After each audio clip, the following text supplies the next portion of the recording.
বিষ স্যালাইন কাণ্ডে স্বাস্থ্য সচিব নারায়ণ স্বরূপ নিগমের গ্রেফতারের দাবি তুলেছেন শুভেন্দু অধিকারী। তার অভিযোগ, টাকা বিনিময়ে জাল ওষুধ সরবরাহ করে গরিব মানুষকে মারছে। পশ্চিমবঙ্গ ফার্মাসিউটিক্যালের ডিরেক্টর মুকুল ঘোষের সঙ্গে সরাসরি কালীঘাটের যোগ রয়েছে বলেও অভিযোগ করেছেন তিনি। হাওড়ার একটি রক্তদান শিবিরে যোগ দিয়েছিলেন রাজ্যের বিরোধী দলনেতা।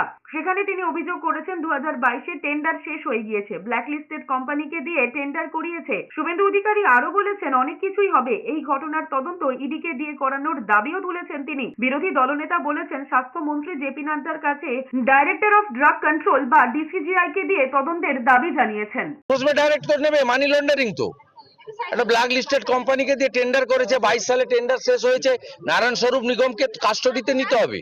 এবং এই যে মুকুল ঘোষ ডাইরেক্টর আছে, ফার্স্ট ডাইরেক্টর হচ্ছে শিলিগুড়ি, মানে ম্যানেজিং ডাইরেক্টর, সেকেন্ড ডাইরেক্টর হচ্ছে মুকুল ঘোষ বহরমপুর। এই বহরমপুরে মুকুল ঘোষের সঙ্গে সরাসরি কালীঘাটে যোগাযোগ আছে।